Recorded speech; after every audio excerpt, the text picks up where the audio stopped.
नमस्कार दोस्तों, स्वागत है आपका अपने चैनल स्टडी कल्चर में। और बिहार एसएससी की इस सीरीज़ में हम सेट नंबर 7 को लेके आए हैं। और दोस्तों अभी तक मैंने 6 सेट कंप्लीट करवा दिया है और मैं कल से दोस्तों बिहार दरोगा का भी सेट डालूंगा। और बिहार दरोगा का मैं प्रीवियस ईयर सेट डालूंगा। जो भी प्रीवियस ईयर का जो क्वेश्चन है 2008 से लेकर के 2022 तक जितने भी एग्जाम हुए हैं कैस तक सारे मैं प्रीवियस ईयर करवाऊंगा। उसके बाद मैं उसका भी जीके जीएस का सीरीज या टेस्ट सीरीज स्टार्ट करूंगा ऑनलाइन ही दोस्तों, याद रखिएगा। तो वो जो मैं बिहार दरोगा का जो टेस्ट सीरीज स्टार्ट करूंगा उसमें मैं टोटल 100 क्वेश्चन का करवाऊंगा। इसमें तो बस मैं जीके जीएस करवा रहा हूँ, उसमें मैं टोटल 100 क्वेश्चन का करवाऊंगा। तो चलिए दोस्तों आगे बढ़ते हैं और आज के इस प्रैक्टिस सेट में आगे बढ़ते हैं। तो प्रैक्टिस सेट नंबर 7 का पहला क्वेश्चन पे आते हैं। देखिए जो पहला है, निम्न में से कौन सा मोनोसेकेराइड कार्बोहाइड्रेट नहीं है। तो दोस्तों जैसा कि हम लोग जानते हैं जो कार्बोहाइड्रेट जो होता है, ये जो कार्बोहाइड्रेट है हाइड्रेट्स जो होता है ये 3 प्रकार का होता है। एक होता है मोनो, एक होता है डाई सेकेराइड, एक होता है मोनोसेकेराइड और एक होता है पॉलीसेकेराइड होता है दोस्तों, याद रखिएगा। तो ये जो इसमें बोल रहा है कि कौन मोनोसेकेराइड नहीं है, तो दोस्तों देखिए ग्लूकोज जो है दोस्तों ये क्या बोलते हैं उसको, ये पॉलीसेकेराइड है, याद रखिएगा। और फ्रुक्टोज है ये भी पॉलीसेकेराइड है और गैलेक्टोज है ये भी पॉलीसेकेराइड है दोस्तों, याद रखिएगा। तो देखिए दोस्तों दो मोनोसेकेराइड मिलके एक डाइसेकेराइड बनाते हैं, याद रखिएगा। जैसे ग्लूकोज मिलता है तो देखिए आगे आगे बताते हैं इसका। ये जो है इसका जो आंसर हो जाएगा दोस्तों ये हो जाएगा ऑप्शन सी हो जाएगा, याद रखिएगा। तो देखिए अब आगे जानते हैं कि ये कैसे जो है डाइसेकेराइड बनता है, 2 ग्लूकोज मिलकर। आगे मैंने इस डिटेल में बता रखा है, देखिए यहाँ पे देखिए 2 ग्लूकोज जब मिलता है, 2 ग्लूकोज जब मिलता है तो क्या बनता है, माल्टोज बनता है, माल्टोज बनता है।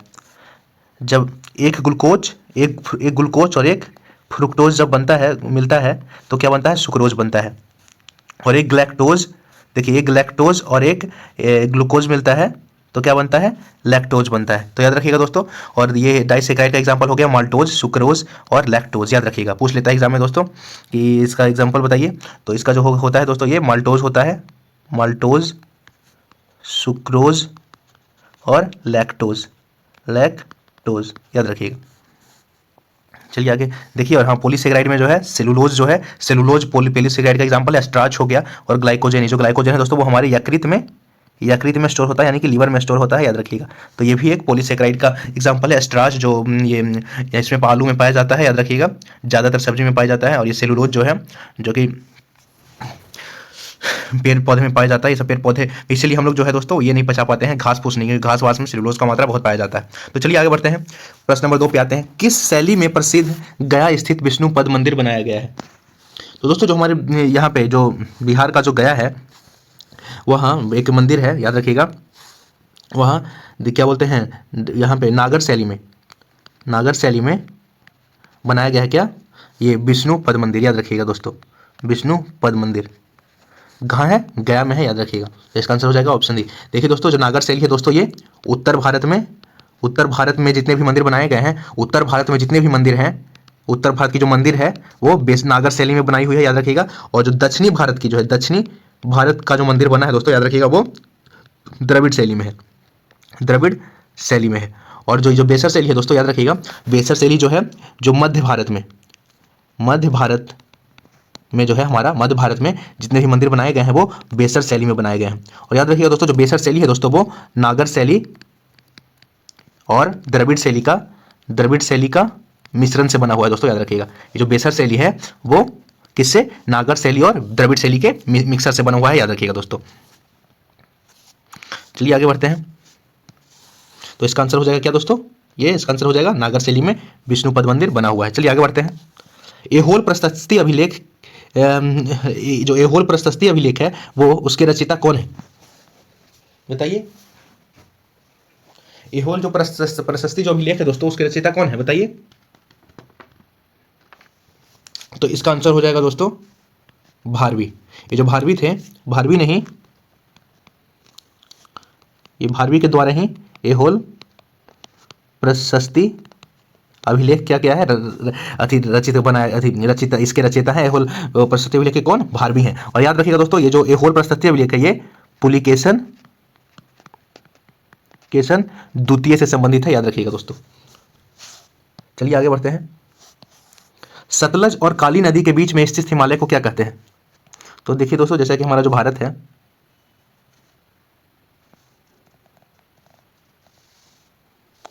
तो देखिए यहाँ से एक सिंधु सिंधु नदी ऐसे गया है, फिर सतलुज नदी ऐसे गया है, फिर यहाँ से क्या गया है, क्या बोलते हैं, काली नदी यहाँ से गया है, फिर तिस्ता गया है, फिर ब्रह्मपुत्र गया है। तो देखिए दोस्तों, ये जो सिंधु नदी है और ये जो सतलज नदी है, इसके बीच का जो हिमालय है इसको कहते हैं पंजाब हिमालय, पंजाब हिमालय।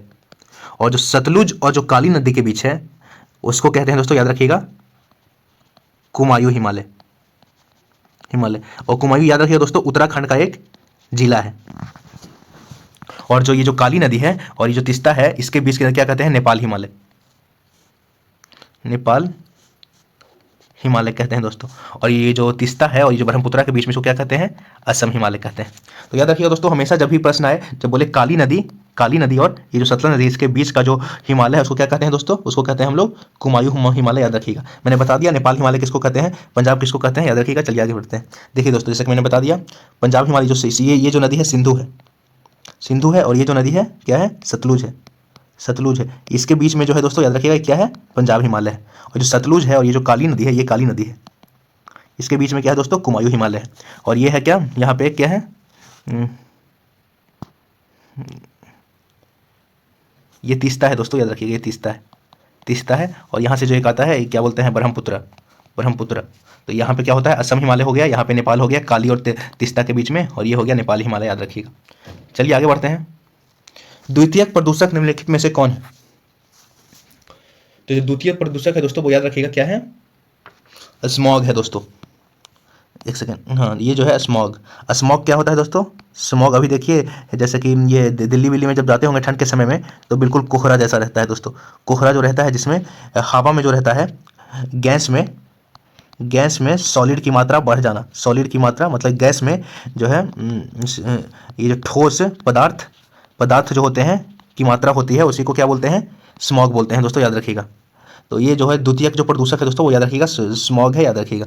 चलिए अब बताते हैं कि द्वितीय प्रदूषक में और क्या कौन क्या आता है दोस्तों।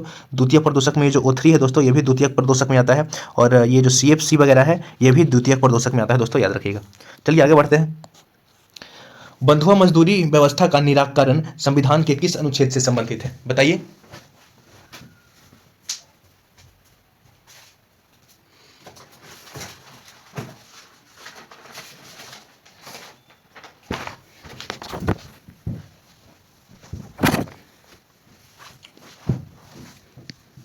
यहाँ पे दोस्तों एक चीज़ मैंने आपको यहाँ पे बताना मैं भूल गया, ये जो द्वितीयक प्रदूषक का आप हो सके तो ये नाम नोट कर ले, क्योंकि हमेशा क्या होता है ना, एग्जाम में आ ही जाता है। तो इसीलिए मैं आपको ये चीज़ डिटेल में थोड़ा समझा देना चाहूँगा, ताकि आप लोग इसको बार बार ना भूल पाएँ। चलिए देखिए, ये जो है यहाँ पे द्वितीय प्रदूषक नोट कर लीजिए। यहाँ पे द्वितीयक प्रदूषक, देखिए पहला तो हो गया, जैसे कि इसमें मैंने बता दिया कि स्मॉग है, स्मॉग। एक ओजोन हो गया दोस्तों, वो भी मैंने बता दिया, ओजोन। एक पैन होता है दोस्तों, पैन, जिसको बोलते हैं पता है क्या,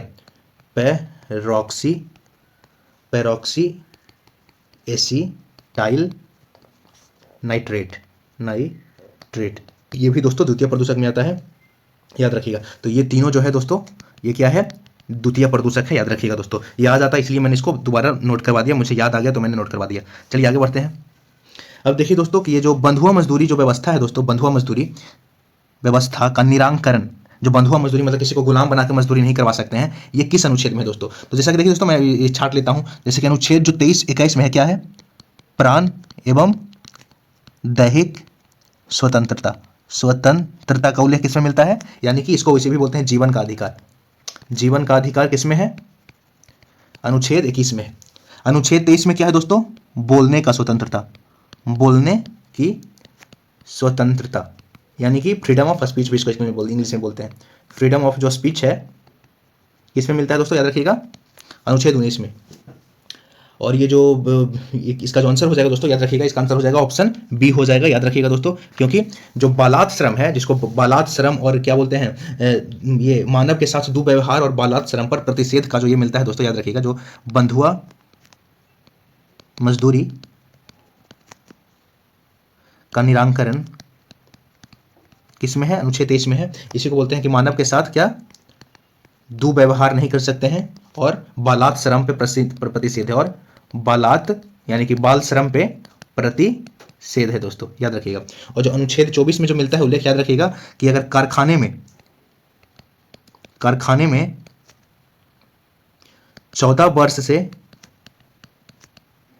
कम आयु के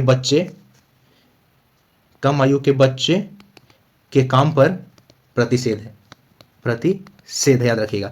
तो 14 उम्र से कम साल के जो बच्चे हैं वो कारखाने या जो होता है ना मतलब भारी काम, जैसे भारी काम मतलब बहुत ही कठिन काम, और जो कारखाना जो रिस्की चीज है, जहां रिस्क है वहां पे 14 साल से कम के बच्चे नहीं करेंगे। तो इसका उल्लेख मिलता है अनुच्छेद 24 में, और ये बोलने की स्वतंत्रता 19 में, और 23 में बंधुआ मजदूरी पर निराकरण, और 21 मैंने बता ही दिया। और हाँ दोस्तों याद रखिएगा 21A में जो है जो ये क्या किया गया था, 86वां संविधान संशोधन करके क्या कर दिया गया था दोस्तों, याद रखिएगा शिक्षा का अधिकार हम लोग को जोड़ दिया गया था। शिक्षा का अधिकार किसके तहत, 86वां संविधान संशोधन के तहत 21 से 21A में है दोस्तों, याद रखिएगा। तो 21A में क्या है, शिक्षा का अधिकार है हमारा, याद रखिएगा। चलिए आगे बढ़ते हैं। विद्युत धारिता किसका मात्रक है, तो दोस्तों विद्युत धारिता किसका मात्रक है दोस्तों, तो ये है फैराडे का, याद रखिएगा दोस्तों। तो इसका आंसर हो जाएगा ऑप्शन ए। तो देखिए दोस्तों जो विद्युत धारिता है दोस्तों वो क्या होता है, ये जो कैपेसिटेंस होता है वो डायरेक्टली प्रोपोर्शनल टू क्या होता है दोस्तों, क्यू होता है, याद रखिएगा। और क्या होता है यूनिवर्सली जो ये क्या बोलते हैं, या इसलिए इसको क्या बोलते हैं, कैपेसिटेंस इक्वल टू क्या बोलते हैं, याद रखिएगा सी इक्वल टू हम लोग क्या बोलते हैं, क्यू बाई वी। ये क्या होता है, कुलम मतलब चार्ज का ये, और ये होता है वोल्ट, VOLT वोल्ट। तो इसका जो ये हो जाता है 1 फैराडे इक्वल टू क्या हो जाता है, 1 कुलम बाई 1 वोल्ट, याद रखिएगा। ठीक है दोस्तों, याद रखिएगा। चलिए आगे बढ़ते हैं। इसका आंसर क्या हो जाएगा, इसका फैराडे हो जाएगा। कुलम किसका है, चार्ज का, यानी कि आवेश का मात्रक है दोस्तों। आवेश का मात्रक क्या है, कुलम है। वोल्ट किसका मात्रक है दोस्तों, तो वोल्ट मात्रक है पोटेंशियल विभवांतर का, यानी कि पोटेंशियल डिफरेंस का क्या है दोस्तों, मात्रक है। एम्पियर किसका है दोस्तों, करंट का, यानी कि विद्युत का क्या है, एम्पियर है दोस्तों, याद रखिएगा। चलिए आगे बढ़ते हैं। यूरेनियम के रेडियोधर्मी विघटन का अंतिम उत्पाद क्या है, जो रेडियम है दोस्तों, उसको रेडियम का जो रेडियोधर्मी पदार्थ का अंतिम विघटन क्या है दोस्तों, तो देखिए दोस्तों इसका अंतिम इसमें जो दिया हुआ है दोस्तों उसके हिसाब से क्या होगा, सीसा होगा, याद रखिएगा दोस्तों। क्या होगा, सीसा होगा, याद रखिएगा। मैं बताता हूं कि यूरेनियम विघटन कैसे होता है। पहले मैं इसका ये बता दूं कि सीसा का क्या होता है। सीसा का देखिए एक अयस्क जो होता है, अयस्क यानी कि ओर, इसको इंग्लिश में ओर बोलते हैं, और 2 ओर होता है दोस्तों, याद रखिएगा। गलेना होता है, गलेना, और सेरुसाइट होता है, और सेरुसाइट। गलेना और सेरुसाइट क्या है दोस्तों, सीसा का क्या है, इसका ये है अयस्क यानी कि ओर है। रेडियम का दोस्तों ओर वही होता है जो क्या बोलते हैं, यूरेनियम का होता है दोस्तों। यूरेनियम से ही सब निकलता है, याद रखिए। यूरेनियम का जो ओर होता है उसी में से रेडियम, थोरियम, प्लूटोनियम सब जो होता है। ये थोरियम का तो बस एक ही होता है, मोनोजाइट से भी रेडियम निकलता है, याद रखिएगा। मोनोजाइट किसका होता है, थोरियम का ओर होता है, इससे रेडियम भी निकलता है दोस्तों, इससे प्लूटोनियम भी निकलता है। और इससे यूरेनियम का जो ओर होता है, यूरेनियम का जो ओर होता है क्या होता है, पिच ब्लेंड होता है। और क्या होता है, इसी से क्या निकलता है दोस्तों, पिच ब्लेंड से ही निकलता है रेडियम भी, थोरियम भी, और प्लूटोनियम इसी से निकलता है, याद रखिएगा। और मोनोजाइट से भी रेडियम और प्लूटोनियम निकलता है। चलिए प्लूटोनियम, ये जो प्लूटोनियम होता है क्या होता है दोस्तों, अल्प मात्रा में पिंच ब्लेंड में और मोनोजाइट में पाया जाता है। क्योंकि ये लोग का विघटन, ये रेडियो एक्टिव है तो ये लोग का विघटन तुरंत होता है। तो यूरेनियम से विघटन होकर प्लूटोनियम से विघटन होकर थोरियम से विघटन होकर क्या बन जाता है, रेडियम बन जाता है दोस्तों, याद रखिएगा। चलिए मैं बताता हूँ इसका जो आंसर हो जाएगा दोस्तों, याद रखिएगा कि अंतिम उत्पाद इसमें सीसा दिखा रहा है। लेकिन मैं बताता हूँ कि अंतिम उत्पाद क्या हो सकता है यूरेनियम का। देखिए यूरेनियम था दोस्तों, यूरेनियम पहले विघटित होकर क्या बना, थोरियम बना। देखिए यूरेनियम विघटित होकर क्या बना, थोरियम बना। थोरियम विघटित होकर क्या बना, प्लूटोनियम बना। प्लूटोनियम बना, देखिए बना ना। फिर देखिए यहाँ पे डायरेक्ट आइए, प्लूटोनियम से थोरियम, थोरियम से रेडियम, रेडियम से रेडॉन, रेडम से पोलोनियम, पोलोनियम से देखिए लीड। यहाँ पे लीड है दोस्तों। अगर ऑप्शन में यहाँ पे देखिए मान लीजिए ये होता एंटीमनी या बिस्मथ या फिर ये होता तो ज़्यादातर आंसर तो यही पीबी ही होता है दोस्तों। लेकिन अंतिम उत्पाद इसका क्या हो सकता है, मरकरी हो सकता है दोस्तों। देखिए क्योंकि जो इसका जो यूरेनियम जो है, यूरेनियम हमेशा विघटित होते रहता है। इसका जो अल्फा जो है किरण हमेशा इससे विघटित होते रहता है। इससे क्या होता है, प्रोटीन अपना ये क्या होता है, प्रोटॉन लूज करते रहता है। इसी के कारण जब लूज करता है तो क्या बन जाता है, थोरियम बन जाता है। देखिए थोरियम, फिर ये दो लूज किया, एक अल्फा पार्टिकल लूज किया तो रेडियम बन गया। इसका क्या हो गया, 88 हो गया एटॉमिक नंबर। फिर 2 लूज किया तो क्या हो गया, इसका एटॉमिक नंबर क्या हो गया, 86 हो गया। फिर 2 लूज किया तो इसका एटॉमिक नंबर क्या हो गया, 84 हो गया। फिर अल्फा पार्टिकल 2 लूज किया तो इसका क्या हो गया, तो लीड बन गया, 82 हो गया। तो इसी से याद रखिएगा दोस्तों कि अंतिम जो उसमें है, अगर एग्जाम्पल में मरकरी दिया हुआ रहता ना, या फिर ये TI ये दिया हुआ रहता तो इसमें क्या हो जाता दोस्तों, मरकरी भी हो सकता था और ये भी आंसर हो सकता था। तो उसके अनुसार क्या हो गया इसमें, देखिए इसलिए मैंने बता दिया। देखिए पहले यूरेनियम बनता है, देखिए यहाँ पे यूरेनियम, फिर प्रोटेसिटियम, फिर थोरियम, फिर एटिसिनियम, फिर रेडियम, फिर फ्रांसियम, फिर रेडॉन, फिर अस्टेटाइन, फिर पोलोनियम, फिर बिस्मथ, फिर लीड, फिर थैलियम, फिर मरकरी। याद रखिएगा दोस्तों, ठीक है। तो यह स्क्रीनशॉट आप ले सकते हैं कि अंतिम उत्पाद यूरेनियम का जो है, आप देखिए यहां से ये जो यूरेनियम का जो उत्पाद है लास्ट तक याद कर सकते हैं, ऊपर से लेकर नीचे तक याद कर लीजिएगा तो आपको सारा याद हो जाएगा। चलिए आगे बढ़ते हैं। भारत में बाघ परियोजना की शुरुआत कब हुई थी, बताइए। तो दोस्तों देखिए भारत में जो बाघ परियोजना का शुरुआत हुआ था वो हुआ था, याद रखिएगा कब हुआ था,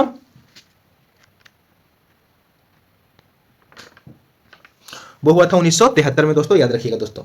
कब हुआ था, 1973 में। क्या कब हुआ था, 1973 में हुआ था, याद रखिएगा।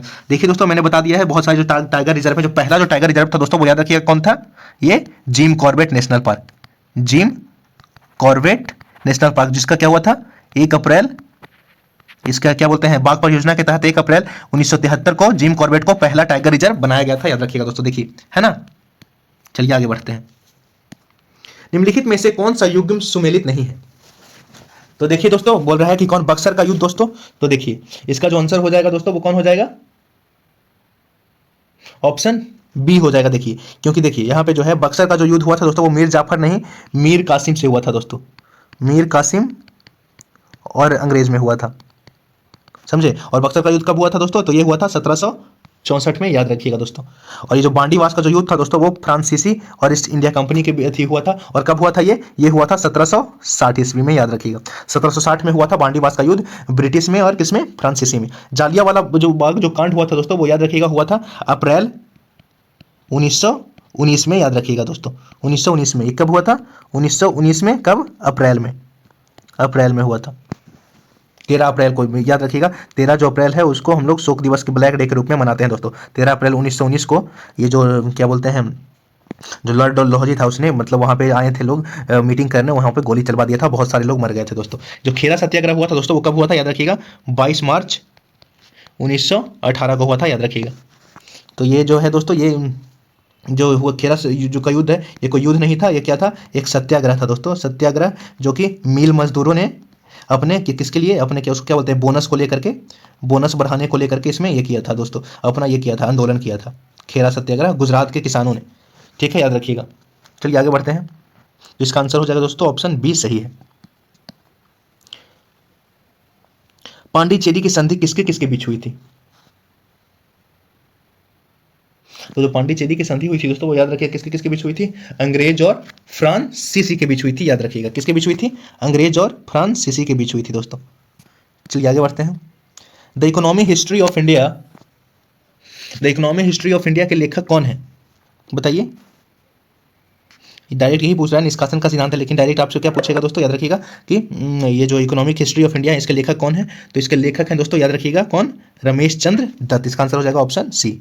चलिए आगे बढ़ते हैं। दूध निम्नलिखित में से किसका उदाहरण,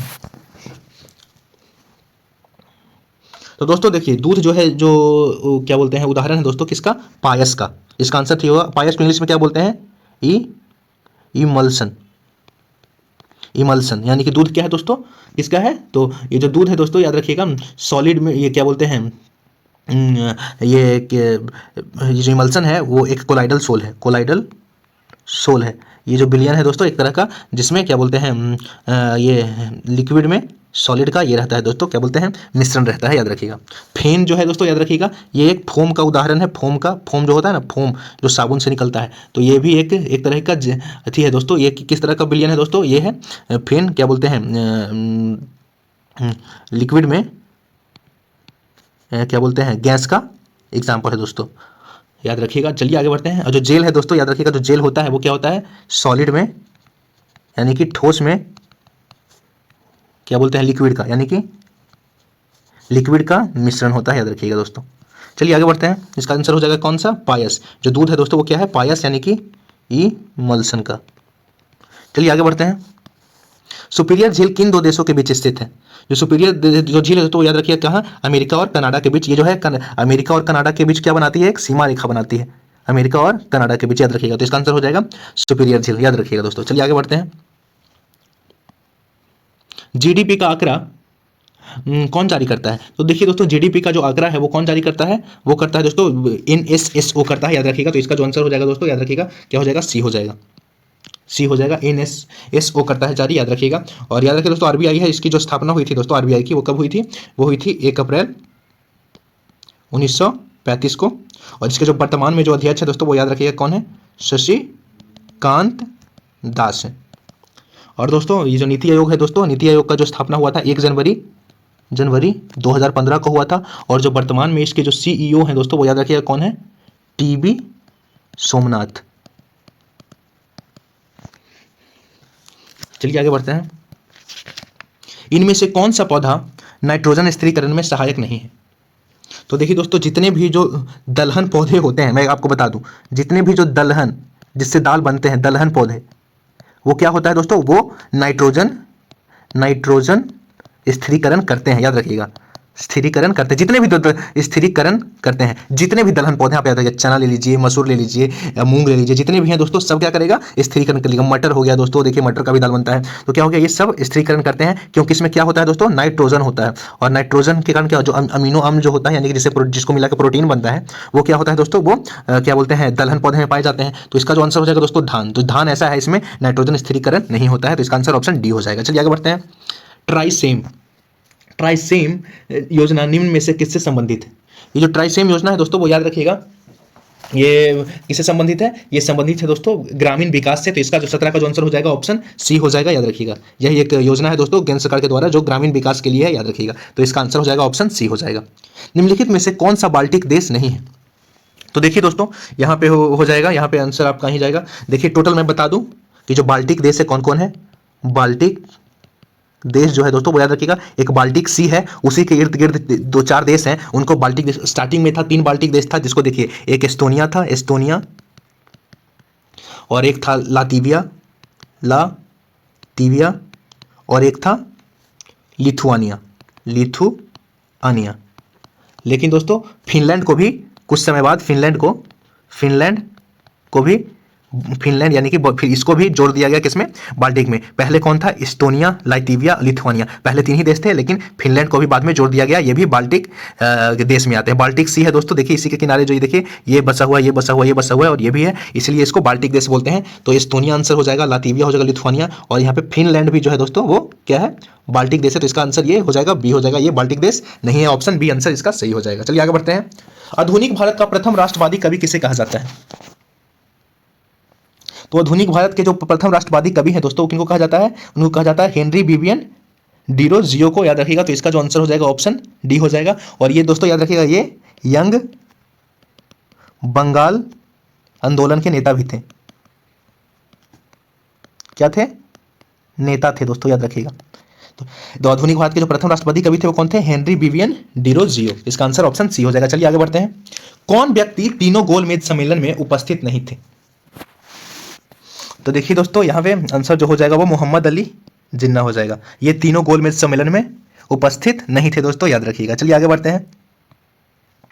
निम्न में से कौन सा विषय समवर्ती सूची के अंतर्गत नहीं आता है?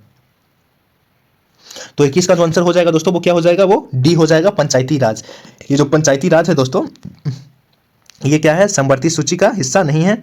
ये जो है दोस्तों, याद रखिएगा, ये किसका है? ये राज सूची का है, राज सूची के अंतर्गत आता है, याद रखिएगा। परिवार नियोजन समवर्ती सूची में आता है, वन समवर्ती और शिक्षा समवर्ती सूची में आता है। लेकिन ये जो पंचायती राज है, ये किस में आता है? राज सूची में आता है, राज्य सूची में आता है। तो इसका आंसर ऑप्शन डी हो जाएगा। चलिए आगे बढ़ते हैं। जल में वायु का बुलबुला किसकी भांति व्यवहार करता है दोस्तों?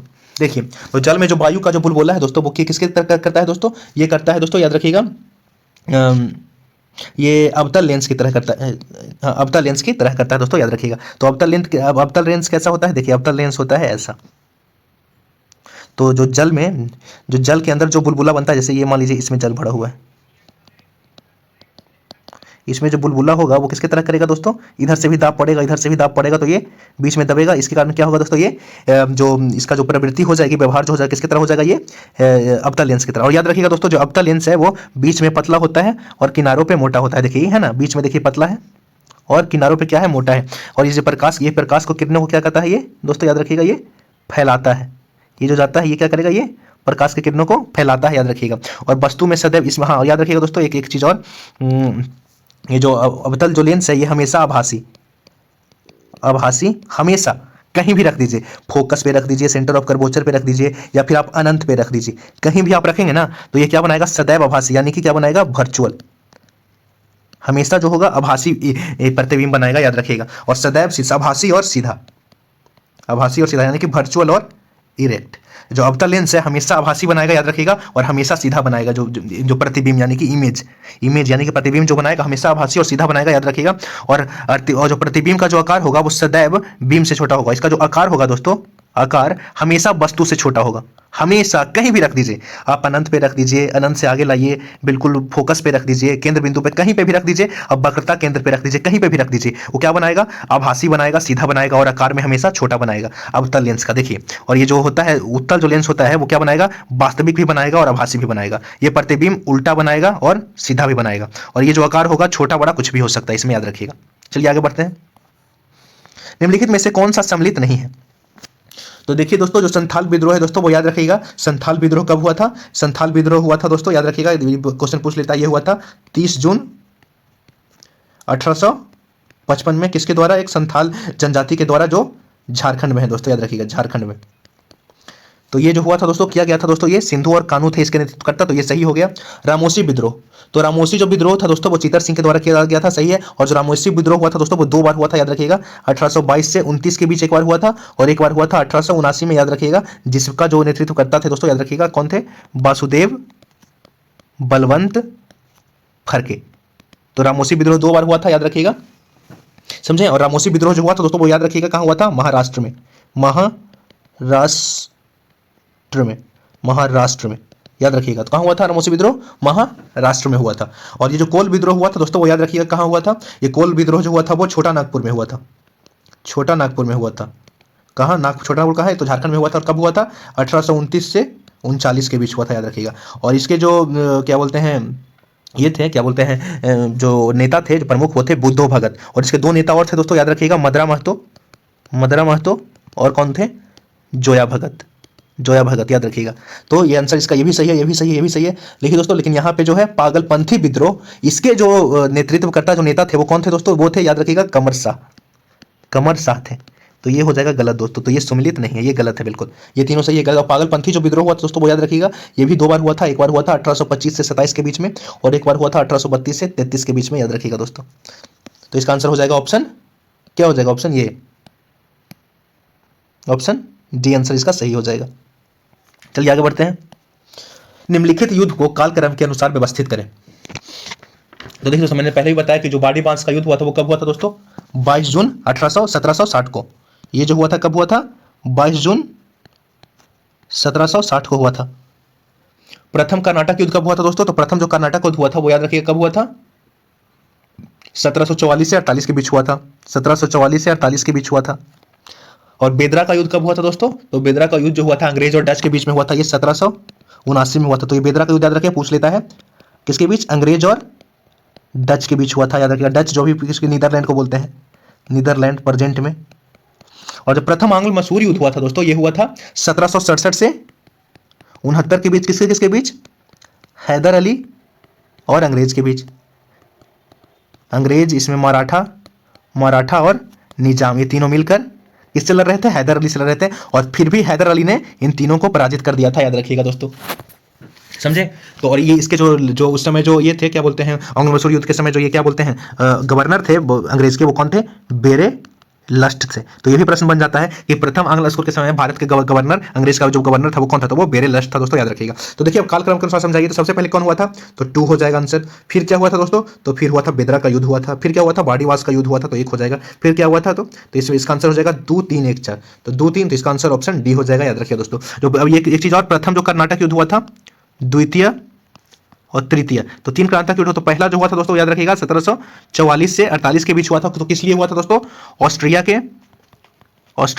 उत्तराधिकार के लिए हुआ था युद्ध, उत्तराधिकार के लिए हुआ था। जो दूसरा युद्ध हुआ था दोस्तों वो याद रखिएगा कब हुआ था? 1749 से 54 के बीच हुआ था, जिसमें अंग्रेज जीता था, अंग्रेज जीत गया था। और तीसरा जो हुआ था दोस्तों वो याद रखिएगा 1757 1763 तक हुआ था दोस्तों, याद रखिएगा। तो टोटल 3 कर्नाटक युद्ध हुए थे अंग्रेज और फ्रांसीसी के बीच में, याद रखिएगा। चलिए आगे बढ़ते हैं। तो इसका जो आंसर हो जाएगा ऑप्शन डी हो जाएगा दोस्तों, याद रखिएगा। चलिए आगे बढ़ते हैं। किस बौद्धिक संगति के दौरान अभिधम्म पिटक की रचना की गई थी? तो देखिए दोस्तों, अभिधम्म पिटक की जो रचना की गई थी वो तृतीय बौद्ध संगति में की गई थी, याद रखिएगा। जो प्रथम बौद्ध संगति हुआ था दोस्तों वो याद रखिएगा, प्रथम बौद्ध संगति कहाँ हुआ था? सॉरी दोस्तों, यहाँ पे जो प्रथम बौद्ध संगति हुआ था, याद रखिएगा, कहाँ हुआ था? प्रथम बौद्ध संगति राजगृह में हुआ था। कहाँ हुआ था? राजगृह में हुआ था। और उस समय कौन थे जो राजा थे? वो अजात शत्रु थे, अजात शत्रु थे दोस्तों, याद रखिएगा। और उस समय जो ये थे, क्या बोलते हैं, इसके जो अध्यक्ष थे प्रथम बौद्ध संगति के, वो कौन थे? वो थे महाकश्यप, महाकश्यप, याद रखिएगा। और इस बौद्ध संगति में क्या हुआ था? सूत पिटक और विनय पिटक, सूत पिटक और विनय पिटक, विनय पिटक का संकलन हुआ था। कब हुआ था? प्रथम बौद्ध संगति में, याद रखिएगा। और ये कब हुआ था दोस्तों? याद रखिएगा 483 ईसा पूर्व में हुआ था दोस्तों, याद रखिएगा। द्वितीय बौद्ध संगति जो हुई थी दोस्तों वो याद रखिएगा कहाँ हुई थी? वैशाली में हुई थी। कहाँ हुई थी? वैशाली में हुई थी। उस समय जो राजा था वो कौन था मगध का? वो कालाशोक था, कालाशोक था। और ये कब हुआ था? 383 ईसा पूर्व में हुआ था। और इस समय जो अध्यक्ष थे दोस्तों वो याद रखिएगा कौन थे? शाबा कामी थे, याद रखिएगा। प्रश्न बन जाता है इससे भी। तृतीय बौद्ध संगति जब हुई थी दोस्तों उस समय जो था राजा था वो कौन था दोस्तों? हमारा महान अशोक था, अशोक था दोस्तों। और ये हुआ था पाटलिपुत्र में, पाटलिपुत्र में हुआ था। कब हुआ था दोस्तों? तो 250 ईसा पूर्व में हुआ था, यानी कि 250 बीसी में हुआ था। और इसके जो क्या बोलते हैं अध्यक्ष थे वो कौन थे? मेगालीपुत्तिस। और इसी समय क्या हुआ था दोस्तों? याद रखिएगा अभिधम्म पिटक का संकलन हुआ था तीसरी बौद्ध संगति में। और चतुर्थ बौद्ध संगति हुई थी दोस्तों, याद रखिएगा कनिष्क के शासनकाल में। कहां? कुंडल वन में। कब हुआ था दोस्तों? याद रखिएगा कब हुआ था? तो ये हुआ था दोस्तों 72 ईस्वी में, 72 ईस्वी में। और इस समय क्या हुआ था? जो ये जो शाखा जो था वो, इसके जो अध्यक्ष थे याद रखिएगा वसुमित्र थे, वसुमित्र थे। आखिरी जो चौथी जो बुद्ध संगति हुई थी इस वसुमित्र थे। और इसी समय चौथी बौद्ध संगति में ही जो था शाखा जो था महायान और हीनयान में टूट गया था, याद रखिएगा। चलिए आगे बढ़ते हैं। निम्नलिखित घटनाओं का सही कालक्रम। तो दोस्तों देखिए, निम्नलिखित जो कालक्रम है उसका सही जो कालक्रम है वो क्या हो जाएगा? ये हो जाएगा दोस्तों, देखिए क्रिप्स मिशन 21 मार्च 1942 को हुआ था। क्रिप्स मिशन जो हुआ था कब हुआ था? 21 मार्च 1942 को। अगस्त प्रस्ताव कब हुआ था? तो अगस्त हुआ था क्या बोलते हैं 1940 को लिथगो द्वारा प्रस्तुत किया गया था। लिथगो द्वारा 8 अगस्त 1940 को पेश किया गया था, 1940 को। और ये जो भारत छोड़ो आंदोलन था वो जुलाई 1942 में प्रस्तुत हुआ था। ये क्या था? जुलाई 1942 में प्रस्ताव पारित हुआ था। और ये जो व्यक्तिगत जो सत्याग्रह था वो कब हुआ था दोस्तों? 1940 में। तो इसका जो आंसर हो जाएगा दोस्तों, आंसर ए हो जाएगा, याद रखिएगा। पहले 2 यानी कि क्या हुआ? अगस्त प्रस्ताव आया, फिर क्या आया दोस्तों? क्या बोलते हैं व्यक्तिगत सत्याग्रह, फिर क्या आया दोस्तों? क्रिप्स मिशन, फिर भारत छोड़ो आंदोलन।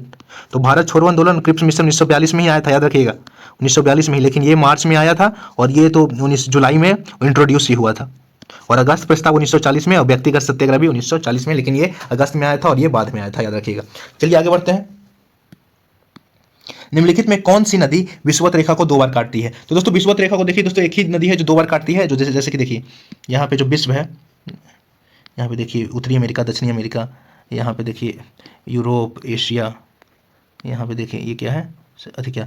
तो ये जो हमारा जो क्या बोलते हैं कांगो नदी जो है, जैसे विषुवत रेखा जो पार हुई है 0 डिग्री, जिसको इक्वेटर भी बोलते हैं, इसको क्या बोलती हैं? कांगो एक रिवर है, वो क्या करती है? इसको 2 बार काटती है दोस्तों। तो याद रखिएगा दोस्तों, इसका जो आंसर हो जाएगा क्या हो जाएगा? ऑप्शन बी हो जाएगा दोस्तों, याद रखिएगा। चलिए आगे बढ़ते हैं। कार्टाजेना प्रोटोकॉल का संबंध किससे है? देखिए दोस्तों, तो कार्टाजेना जो प्रोटोकॉल है दोस्तों, इसका जो संबंध है जैव सुरक्षा से। इसका आंसर हो जाएगा ऑप्शन डी, याद रखिएगा। चलिए आगे बढ़ते हैं। चश्मे के लेंस में किस कांच से, चश्मा का जो लेंस है वो किस कांच से बनाया जाता है दोस्तों? तो याद रखिएगा दोस्तों, चश्मा का जो कांच है दोस्तों वो क्रूक्स कांच से बनाया जाता है। तो इसका जो आंसर हो जाएगा ऑप्शन सी हो जाएगा। चलिए आगे बढ़ते हैं। निम्नलिखित नगरों में से किस एक नगर का संबंध महावीर से नहीं है दोस्तों? तो इसका आंसर जो हो जाएगा दोस्तों ऑप्शन डी हो जाएगा, लुम्बिनी। लुम्बिनी हमारे महात्मा बुद्ध का जन्म महात्मा बुद्ध से संबंधित है, याद रखिएगा दोस्तों। पावापुरी में महावीर की मृत्यु हुई थी, याद रखिएगा। महावीर की मृत्यु हुई थी, याद रखिएगा। चलिए आगे बढ़ते हैं। निम्नलिखित में से कौन सही सम्मिलित नहीं है?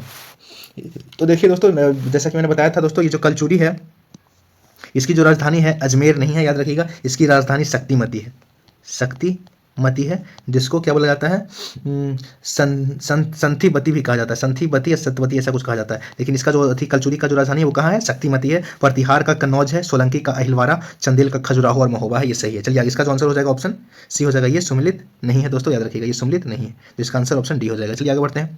मोढेरा का सूर्य मंदिर किस राज्य में स्थित है? देखिए मोढेरा का जो सूर्य मंदिर है दोस्तों वो कहाँ स्थित है, वो स्थित है कहाँ, गुजरात में, याद रखिएगा। देखिए दो सूर्य मंदिर है, कोणार्क का सूर्य मंदिर है और एक क्या है, किसका है वो, एक क्या बोलते हैं, मोढेरा का। तो मोढेरा का जो कहाँ है सूर्य मंदिर, गुजरात में, याद रखिएगा। तो इसका आंसर जो हो जाएगा ऑप्शन बी हो जाएगा। और एक क्या है दोस्तों, उड़ीसा में क्या है दोस्तों, याद रखिएगा, क्या बोलते हैं, कोणार्क का सूर्य मंदिर बनाया गया था, याद रखिएगा, किसके द्वारा, तो राजा नरसिंह बर्मन देव द्वारा। एक जो यहाँ का जो कोणार्क मंदिर है, उड़ीसा का कोणार्क मंदिर, ये कि कब बनाया गया था, ये बनाया गया था 13वीं सदी में। ये भी सूर्य मंदिर ही है, कोणार्क का सूर्य मंदिर, तो ये है। लेकिन ये भी मोढेरा का सूर्य मंदिर है, ये कहाँ है, ये गुजरात में। और ये जो कोणार्क का सूर्य मंदिर है वो उड़ीसा में है। ये 13वीं सदी में बनाया गया था, किसके द्वारा, तो ये राजा नरसिंह देव द्वारा बनाया गया था, याद रखिएगा। चलिए आगे बढ़ते हैं। निम्नलिखित में कौन सही सुमेलित नहीं है? देखिए दोस्तों, जो अकबर द्वारा जजिया कर का जो समाप्ति हुआ था वो 1764 में हुआ था, जो अकबर ने किया था। तो ये तो सही हो गया, ये तो सही है दोस्तों। लेकिन देखिए इसका जो मैं बता दूं पहले, इसका जो आंसर हो जाएगा ऑप्शन सी हो जाएगा, ये सुमेलित नहीं है। देखिए दीन इलाही 1882 में आया था दोस्तों, याद रखिएगा। और ये एक अकबर द्वारा एक लाया गया धर्म था, नया धर्म था, लाया गया नया धर्म था, एक धर्म था जिसको अपनाने वाला जो पहला जो व्यक्ति बना था वो बीरबल बना था। दीन इलाही एक धर्म था, उसका जो पहला अनुयायी बना था वो कौन बना था, बीरबल बना था। इसका प्रथम अनुयायी कौन बना था, बीरबल, याद रखिएगा। किसके द्वारा ये धर्म लाया गया था, तो अकबर द्वारा। जो ये जो महजरनामा है, याद रखिएगा, ये क्या है दोस्तों, एक ऐलान है, यह एक ऐलान है, ऐलान या घोषणा इसको बोलते हैं। तो ये जो होगा अकबर ने लाया था, ये महजरनामा ऐलान, जो कि कब लाया था अकबर ने लाया था कब, 1578 में। 1578 में नहीं दोस्तों, 1579 में लाया था, सॉरी 78 बोल दिया मैंने, 1579 में लाया था। तो ये सही सुमिलित, तो इसका आंसर ऑप्शन सी हो जाएगा। और तीर्थ यात्रा कर समाप्त किया था किसने, अकबर ने। अकबर ने 1863 में क्या किया था दोस्तों, तीर्थ यात्रा पर कर को, तीर्थ यात्रा पे जो कर था उसको समाप्त कर दिया था, किसने, अकबर ने, 1563 में। 1564 में जजिया कर खत्म किया, 1563 में तीर्थ यात्रा पे कर खत्म किया। दीन इलाही किसने, अकबर ने लाया। मजहरनामा अकबर ने कब लाया था, 1579 में, याद रखिएगा दोस्तों। चलिए आगे बढ़ते हैं। मनसबदारी व्यवस्था को दो अस्पा सिंह अस्पा का प्रचलन किसने चलाया? देखिए दोस्तों, दो अस्पा सिंह अस्पा का प्रचलन किसने चलाया, तो ये जहांगीर ने चलाया था, याद रखिएगा दोस्तों, किसने, जहांगीर ने। और ये जो मनसबदारी जो व्यवस्था है, इसके जो संस्थापक थे मनसबदारी व्यवस्था के, वो कौन था, वो अकबर था, याद रखिएगा, इसका संस्थापक। लेकिन दो अस्पा सिंह अस्पा का प्रचलन किसने चलाया, जहांगीर ने। चलिए आगे बढ़ते हैं। चौसा का युद्ध कब हुआ था? देखिए दोस्तों, चौसा का युद्ध हुआ था, देखिए 1539 में, याद रखिएगा, कब हुआ था, 1539 में हुआ था। और किसके किसके बीच हुआ था, किसके किसके बीच हुआ था, तो ये हुआ था दोस्तों हुमायूं और शेरशाह सूरी के बीच, जो कि अफगान था। और ये युद्ध कब हुई थी, इसका जो डेट था वो 26 जून 1539। तो चलिए आगे बढ़ते हैं। निम्न में से कौन सा विकल्प बंधनों की क्रियाशीलता को सही क्रम में दर्शाता है? तो इसका जो आंसर हो जाएगा ऑप्शन सी हो जाएगा।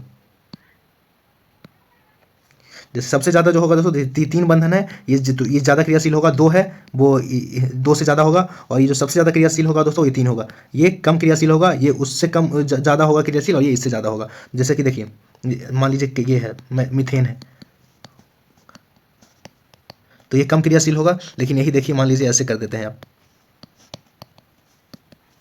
तो ये ज्यादा क्रियाशील होगा। और मान लीजिए आप ऐसे कर देते हैं सी, तो ये उससे भी ज़्यादा क्रियाशील होगा। चलिए आगे बढ़ते हैं। तो इसका आंसर हो जाएगा ऑप्शन सी हो जाएगा, याद रखिएगा। चलिए आगे बढ़ते हैं। निम्नलिखित में से किस अंग में आवश्यकता से अधिक शर्करा या कार्बोहाइड्रेट ग्लाइकोजेन के रूप में संचित होता है? तो मैंने पहले भी इस क्वेश्चन आया था जब ग्लूकोज या कार्बोहाइड्रेट संबंधित, तो मैंने बताया था कि जो ग्लाइकोजेन है, ग्लाइकोजेन जो है वो क्या है, ये पॉलीसेकेराइड है, यानी कि पॉलीसेकेराइड है, कि कार्बोहाइड्रेट का पॉलीसेकेराइड है। तो ये कहाँ जमा होता है, तो ये यकृत में होता है, याद रखिएगा, यकृत यानी कि लीवर में। तो इसका आंसर ऑप्शन सी हो जाएगा, याद रखिएगा। चलिए आगे बढ़ते हैं। किस योजना काल में 14 बैंकों का राष्ट्रीयकरण किया गया? तो दोस्तों, जो कौन सा जो पंचवर्षीय योजना था उसमें 14 बैंकों का क्या किया गया, इसको ये किया गया, मतलब 14 बैंकों का राष्ट्रीयकरण किया गया। तो वो था दोस्तों, याद रखिएगा, चौथी पंचवर्षीय योजना। चौथी जो पंचवर्षीय योजना थी, पंचवर्षीय योजना जो थी, उसमें क्या किया गया था, 14 बैंकों को का राष्ट्रीयकरण यानी कि नेशनलाइजेशन किया गया था, नेशनलाइजेशन किया गया था, याद रखिएगा, इसका आंसर बी हो जाएगा। चलिए आगे बढ़ते हैं। जिन वस्तुओं का उपयोग साथ साथ किया जाता है उन्हें कहा जाता है, उसको कहा जाता है, जिन वस्तुओं का उपयोग साथ साथ किया जाता है उसको क्या कहा जाता है, पूरक। जो भी वस्तु है उनका उपयोग साथ साथ किया जाए उसे पूरक वस्तु कहते हैं, तो ऑप्शन ए आंसर हो जाएगा। चलिए आगे बढ़ते हैं। भारतीय मानक समय रेखा किस राज्य से होकर गुजरती है, तो इसका आंसर हो जाएगा दोस्तों, याद रखिएगा, बताइए। भारतीय मानक जो सीमा रेखा है वो कहां कहां से गुजरती है, तो उत्तर प्रदेश से गुजरती है, इसका आंसर ऑप्शन बी हो जाएगा। चलिए आगे बढ़ते हैं। निम्नलिखित में से कौन सा सम्मिलित नहीं है, तो इसका आंसर हो जाएगा दोस्तों ऑप्शन सी। देखिए जो बामडीला है ये कहाँ है दोस्तों, याद रखिएगा, अरुणाचल प्रदेश में है, ये उत्तराखंड में नहीं है। बामडीला कहाँ है, अरुणाचल प्रदेश में, अरुणाचल प्रदेश में है ये दर्रा जो है, ये एक दर्रा है दोस्तों, याद रखिएगा, अरुणाचल प्रदेश में है। नाथुला सिक्किम में है, याद रखिएगा दोस्तों, नाथुला, जेलेपला जो है कहाँ है, सिक्किम में है। और डोंकिया एक दर्रा है, वो भी कहाँ है, सिक्किम में है। और चिवा ये भी कहाँ है, जेलेपला, नाथुला, डोंकिया कहाँ है, सिक्किम में है। बोमडीला कहाँ है दोस्तों, वो अरुणाचल प्रदेश में। और अरुणाचल प्रदेश में 2 दर्रे और हैं, याद रखिएगा, पूछ लेता है, दिहांग दर्रा, दिहांग और दीफू, ये दोनों दर्रे कहाँ हैं, अरुणाचल प्रदेश। बामडीला भी कहाँ है, अरुणाचल। सीप किला कहाँ है दोस्तों, तो हिमाचल प्रदेश में है। और बाराचाला जो दर्रा है वो भी कहाँ है दोस्तों, हिमाचल प्रदेश में। चांगला, जोजिला और खारदुला ये कहाँ है, जम्मू कश्मीर में। तो ये भी आप अगर नोट करना चाहें तो नोट कर सकते हैं। चलिए आगे बढ़ते हैं। भारत में पश्चिमी तट की अपेक्षा पूर्वी तट पे चावल की पैदावार अधिक क्यों होती है, पूर्वी घाट में पश्चिमी घाट से अधिक वर्षा होती है, ऐसा तो कुछ नहीं है। पूर्वी तट पश्चिमी तट से अधिक संकीर्ण है, तो ये भी ऐसा कुछ नहीं है। पूर्वी तट पर काली मिट्टी की अधिकता है, ऐसा कुछ नहीं है, पश्चिमी तट में ही अधिकता है, तो ये तीनों गलत हो गया, तो इसका आंसर हो जाएगा ऑप्शन डी। जो पूर्वी तट है दोस्तों वो उसकी जो पश्चिमी तट से चौड़ी है और क्या है, वहाँ पे डेल्टा क्षेत्र है, याद रखिएगा, डेल्टा क्षेत्र होने के कारण क्या वहाँ पे चावल का पैदावार ज़्यादा होता है, तो इसका आंसर हो जाएगा ऑप्शन डी हो जाएगा। चलिए आगे बढ़ते हैं। केंद्र और राज्य संबंधी जो विधानसभा के किस भाग में उपबंध है, ये जो relation between union and state यानी कि स्टेट, ये किस भाग में, संविधान के किस भाग में इसका उल्लेख मिलता है, केंद्र और राज्य के संबंध में जो मिलता है प्रावधान किसमें मिलता है, तो मिलता है किसमें दोस्तों, याद रखिएगा किसमें मिलता है, ये मिलता है अनुच्छेद भाग 11 में, याद रखिएगा। और भाग 10 में क्या मिलता है दोस्तों, इसमें मिलता है अनुसूचित जाति और जनजाति क्षेत्र के बारे में उल्लेख मिलता है, किसमें, भाग 10 में। भाग 12 में क्या मिलता है, भाग में मिलता है क्या, वित्त यानी कि फिनांस, संपत्ति यानी कि प्रॉपर्टी, संपत्ति और संविदाएं और बाद किसमें मिलता है, 12 में। और 13 में क्या मिलता है, भारत के राज्य क्षेत्र के लिए व्यापार, वाणिज्य और समागम, ये जो ट्रेड का जो मिलता है, ट्रेड यानी कि व्यापार, भारत के राज्य क्षेत्र में, जो भारत के राज्य क्षेत्र में व्यापार और वाणिज्य का समागम किसमें मिलता है, अनुभाग 13 मिलता है। चलिए आगे बढ़ते हैं, तो इसका आंसर जो हो जाएगा ऑप्शन बी हो जाएगा। चलिए आगे बढ़ते हैं। राष्ट्रपति पर महाभियोग की प्रक्रिया प्रारंभ करने के लिए कितने सदस्यों का हस्ताक्षर होना चाहिए, तो दोस्तों देखिए प्रक्रिया को प्रारंभ करने के लिए अगर जो पहला जो स्टेप है उसके तहत क्या होना चाहिए दोस्तों, मैं बता दूं, प्रक्रिया प्रारंभ करने के लिए उस सदन के 1/4 सदस्यों का हस्ताक्षर होना चाहिए। ये प्रोसेस को हस्ताक्षर होना, ये प्रोसेस को शुरू करने के लिए इन पे अगर महाभियोग लाया जा रहा है तो क्या करना चाहिए, पहले ये 1/4 सदस्यों का हस्ताक्षर होना चाहिए। तो इसमें कहीं है, देखिए जो सदन में आरोप लगाया गया है उसका जो, हाँ, तो ये ऑप्शन है, इसका आंसर हो जाएगा, याद रखिएगा। चलिए आगे बढ़ते हैं। निम्न में से किस परिस्थिति में संसद की सदस्यता समाप्त हो जाती है, यदि वह सदन की अनुमति के बिना 60 दिन की अवधि से अधिक समय के लिए सदन से अनुपस्थित रहे। हाँ दोस्तों, अगर कोई भी जो संसद है वो 60 दिन तक अनुपस्थित है, यानी कि सदन में नहीं आया है, 60 दिन तक सदन में नहीं आता है और बिना किसी क्या बोलते हैं अनुमति के नहीं आता है, तो उसका जो है सदस्यता समाप्त हो सकता है। यदि उसे सदन द्वारा निष्कासित कर दिया जाए, अगर सदन द्वारा उसे निष्कासित कर दिया जाता है तब भी वो अपनी सदस्यता खो देगा। यदि न्यायालय उसे चुनाव में अमान्य शून्य कर देता है। तो हाँ दोस्तों, न्यायालय द्वारा भी अगर उसका जो चुनाव है शून्य कर दिया जाता है तब भी नहीं। तो इसका आंसर तीनों होगा। तो इसका आंसर ऑप्शन डी है, उपयुक्त सभी परिस्थितियों में। चलिए आगे बढ़ते हैं। भारत के राष्ट्रपति को हटाया जा सकता है। तो देखिए दोस्तों, भारत के जो राष्ट्रपति हैं उनको हटाया जा सकता है किस प्रक्रिया के द्वारा? तो महाभियोग के द्वारा। और ये कौन कर सकता है? ये भारत के संसद के द्वारा। तो इसका 46 का जो आंसर हो जाएगा ऑप्शन सी हो जाएगा। महाभियोग का जो उल्लेख मिलता है किसमें मिलता है? अनुच्छेद 61 में मिलता है, याद रखिएगा। चलिए आगे बढ़ते हैं। किस अनुच्छेद के अंतर्गत राज्य निर्वाचन आयोग का प्रावधान किया गया है दोस्तों? तो राज्य निर्वाचन आयोग का जो प्रावधान किया गया है वो याद रखिएगा, क्या बोलते हैं, अनुच्छेद 43 के, यानी कि पंचायत चुनाव का जो उल्लेख मिलता है जिसको राज्य निर्वाचन आयोग का प्रधान के तहत ये किया जाता है। तो इसका आंसर जो हो जाएगा ऑप्शन सी हो जाएगा। 243 दोस्तों देखिए, अनुच्छेद जो 243 में है वो क्या मिलता है? पंचायत का परिभाषा। अनुच्छेद 243 जो है उसमें क्या मिलता है? पंचायत का परिभाषा। और पंचायत चुनाव का जो उल्लेख मिलता है अनुच्छेद 243 के में मिलता है। तो यही हो जाएगा कि राज्य निर्वाचन आयोग का जो प्रावधान मिलता है वो अनुच्छेद 243 के में मिलता है, याद रखिएगा दोस्तों। चलिए आगे बढ़ते हैं। किस संविधान संशोधन में पिछड़े वर्ग संबंधी आयोग का प्रावधान किया गया है? तो जो पिछड़े वर्ग संबंधी जो किया गया था वो किसके तहत किया गया था? वो 102वें संविधान संशोधन के तहत किया गया था। याद रखिए क्या किया गया था? ये इसके तहत क्या किया गया था? National commission for backward caste यानी कि NCBC का गठन किया गया था। किसके तहत? मतलब संविधान संशोधन 102 के तहत राष्ट्रीय पिछड़ा वर्ग आयोग का क्या किया गया था? गठन किया गया था। राष्ट्रीय पिछड़ा वर्ग का गठन जो किया गया था किसके तहत? 102वें संशोधन के तहत किया गया था। चलिए आगे बढ़ते हैं। History of the freedom movement in Bihar के लेखक कौन है? तो इसका आंसर हो जाएगा दोस्तों ऑप्शन ए, के दत्ता के द्वारा लिखा गया history of the freedom movement in Bihar. चलिए आते हैं आखिरी प्रश्न पे। मानव विकास सूची निर्माण में निम्नलिखित में से कौन जुड़ा हुआ है? तो इसका जो आंसर हो जाएगा दोस्तों ये हो जाएगा अमर्त्य सेन के द्वारा। और यही जो है दोस्तों यहाँ नालंदा यूनिवर्सिटी का यहाँ अगर बन रहा है बिहार में, तो इनका जो है पूर्ण योगदान किसका है? अमर्त्य सेन का ही। चलिए इसके साथ ये जो हुआ खत्म होता है। और दोस्तों ये कल ही मैं क्या बोलते हैं दरोगा का प्रीवियस ईयर स्टार्ट करूँगा और उसका पूरा डिटेल में उसके साथ जानकारी दूंगा। उसके बाद मैं वो जब तक दरोगा का एग्जाम नहीं होता उसका भी सेट चलाऊंगा। चलिए आगे बढ़ते हैं और वीडियो को रैप अप करते हैं। धन्यवाद दोस्तों। अगर आपको वीडियो अच्छा लगे तो लाइक और सब्सक्राइब करें। धन्यवाद दोस्तों।